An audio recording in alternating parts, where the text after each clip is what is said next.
the course of the following months. Right. From Sandy with the use of her blinking her eye, and then eventually she could squeeze with her right hand gently. She had 2 fingers that she could squeeze with in those early days, and that's how we would go through the alphabet and learn what she needed or what she was feeling. The unfortunate thing is I could only stay about 18 hours a day, and I was a complete basket case, but for the longest time I lived in that hospital.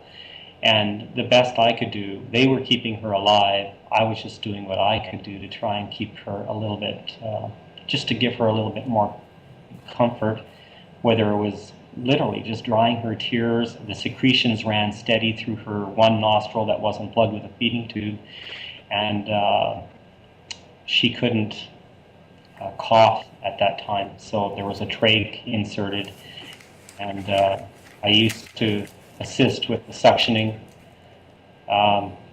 She did end up in ICU a second time when at one point after about 3 or 4 months, or I think it was 5 months, they tried to take the trach out 4.5 months later, and she aspirated, and we just about lost her in the ICU there again a second time. Naturally, she wanted to know if she was going to die. She told me, I remember one night I came to see her in the morning. I knew early on that I was going to really have to be there for Sandy. I remember putting a cold cloth on her head, coming back the next morning and seeing her, and I wedged a little diaper beside her neck to catch the fluids because I knew I wasn't going to be there to suction through the night. And there was this puddle beside her in the morning, and I remember the cloth stuck to her forehead. And I remember her looking at me and tears just rolling down her eyes. And she had had cramps in the night, severe cramps in her legs, but she couldn't rub them. Her head was incredibly itchy. She couldn't scratch it. Nurse came in the room, 2 nurses came in the room, and they were talking, and they said, she's not going to make it through the night. She's going to die. And Sandy just wanted to call me and say goodbye. But the nurses weren't talking about Sandy. They were talking about somebody else. And Sandy couldn't communicate to them, but she thought they were talking about her. And so she went the night thinking she was going to die. And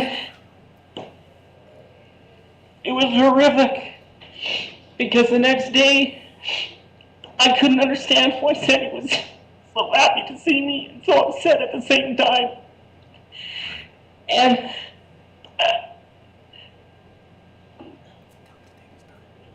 Just take your time. It's okay. Just take your time. there's just so many things. Her feet have curled in, and they've got braces on them now, and they're trying to get them straight.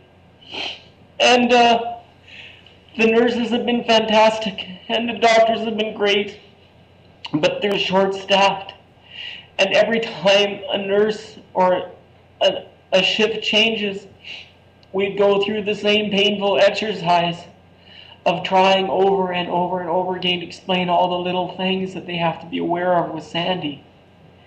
And you guys have to understand that Sandy was such a picture of health and energy. She was a senior land administrator in the oil and gas, and had only 4 months previous gone to business herself with a company in Calgary, an oil and gas company. So even medical benefits and everything, we have nothing.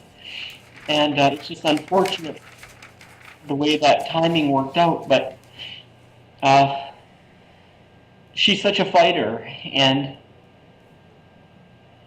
when you want to help someone like your wife in a situation like this, and I kept thinking it would be better if she were in a coma, because at least then maybe she could sleep for 6 months or 9 months and come out and not have to go through the daily pain of being suctioned every 10 or 20 minutes and having that rammed down your throat all through the night.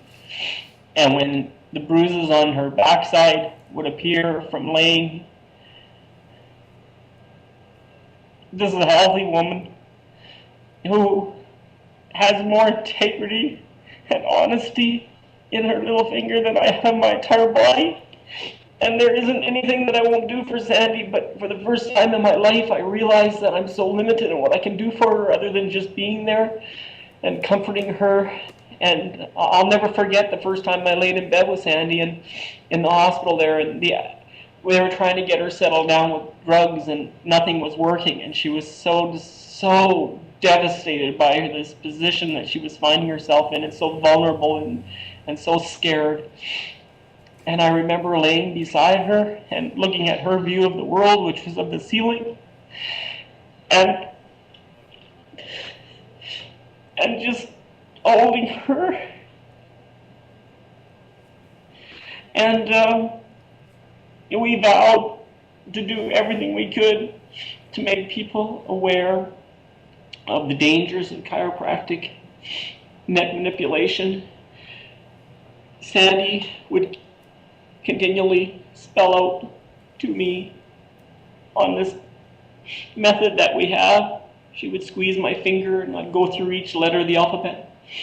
And just over and over again, she would spell out, why did he do this to me? And for Sandy, it was just about maintenance.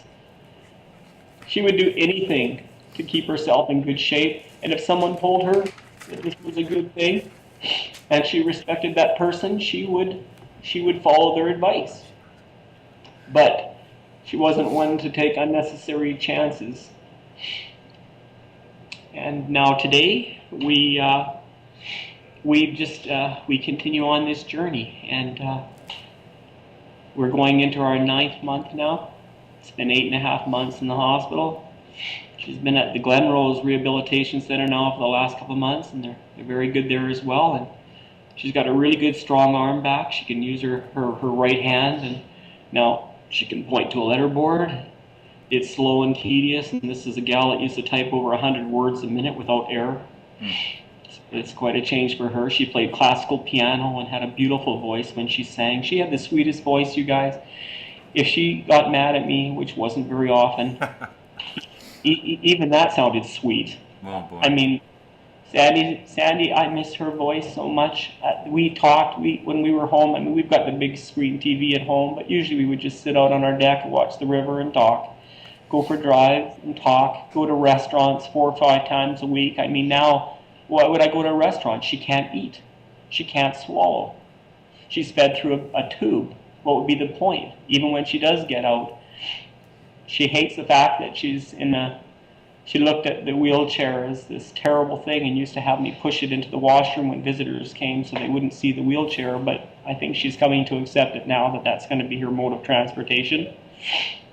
And she's a woman of great pride in the sense that she's a proud woman. She was always a design clothing, just beautiful. She would wear the best clothing and makeup and hair, and everything about her was a classy lady.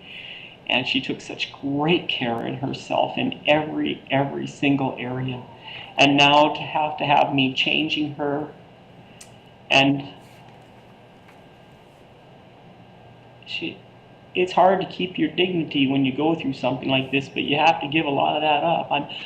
I don't want you to get the impression that we've lost everything, because we haven't. Sandy and I, we have better communication now perhaps than we've ever had in our life, and I feel closer to Sandy now than I ever have, if that's possible. I don't know. I've always felt so close to her, but she is, I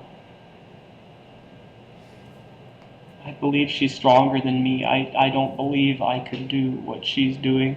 I don't believe that I could have survived or gone through what she's gone through on a daily basis.